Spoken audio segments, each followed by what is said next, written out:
Guys, അപ്പൊ ഞാൻ ഇന്ന് പരാശക്തി എന്നൊരു മൂവിയുടെ റിവ്യൂ ആണ് കേട്ടോ പറയാൻ വരുന്നത്. പരാശക്തി എന്ന മൂവിയെ പറ്റി പറയുവാണെന്നുണ്ടെങ്കിൽ നമ്മുടെ ശിവകാർത്തികേയൻ, ജയൻ രവി, ശ്രീലീല, അഥർവ അങ്ങനെ ഒരുപാട് പേര് അഭിനയിച്ച ഒരു ഗ്രൂപ്പായിട്ട് അഭിനയിച്ച ഒരു മൂവിയാണ്. അപ്പം അത് ലാംഗ്വേജ് ബേസ് ആയിട്ടുള്ള എന്താണ് ഹിന്ദി ലാംഗ്വേജിനെ ബേസ് ചെയ്തിട്ടുള്ള ഒരു മൂവിയാണ്. ആ ലാംഗ്വേജ് നമ്മൾ തമിഴ്നാട്ടിൽ കൊണ്ടുവന്നപ്പോൾ ഒരു പ്രശ്നങ്ങളും കാര്യങ്ങളാണ് മൂവി പറയുന്നത്. 1960s നടക്കുന്ന ഒരു സംഭവമാണ് പറയുന്നത്.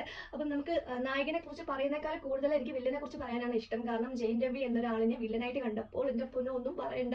ആ ഒരു സിനിമയിൽ പുള്ളിക്കാരൻ വില്ലനായിട്ട് വന്നപ്പോൾ അടിച്ചു കൊല്ലാൻ തോന്നി. അമ്മാതിരിയാണ് അഭിനയിച്ച് വെച്ചേക്കുന്നത്. നമുക്ക് ആർക്കും ദേഷ്യം തോന്നും ജയൻ രവിയുടെ ആക്ടിങ് കാണുമ്പോൾ. പിന്നെ നമ്മുടെ ശിവകാർത്തികേയൻ ഒക്കെ കൈയടിക്കാനായിട്ടുള്ള വകയൊക്കെ ഉണ്ടാക്കി വെച്ചിട്ടുണ്ട്. പിന്നെ നമ്മുടെ ബേസിലെ ലാസ്റ്റ് വരുന്നുണ്ട്.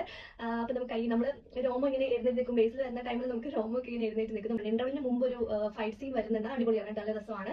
കുട്ടികൾ അറിഞ്ഞിരിക്കാൻ പറ്റുന്ന ഒരു പണ്ട് കാലങ്ങളിൽ നടന്ന ഒരു സമരത്തിലേക്ക് ഒരു ബേസ് ചെയ്ത് വരുന്ന ഒരു മൂവിയാണ്. അപ്പൊ എല്ലാവരും തിയേറ്ററിൽ പോയി കാണുമ്പോൾ ആർക്കും ബോർ അടിക്കത്തില്ല. കാരണം ഒരുപാട് പ്രശ്നങ്ങൾ ഉണ്ട് ആ സിനിമയിൽ. അപ്പം പ്രത്യേകിച്ച് നെഗറ്റീവ് പറയാനൊന്നുമില്ല. അപ്പൊ എല്ലാവരും തിയേറ്ററിൽ പോയി കാണുക. Okay, by.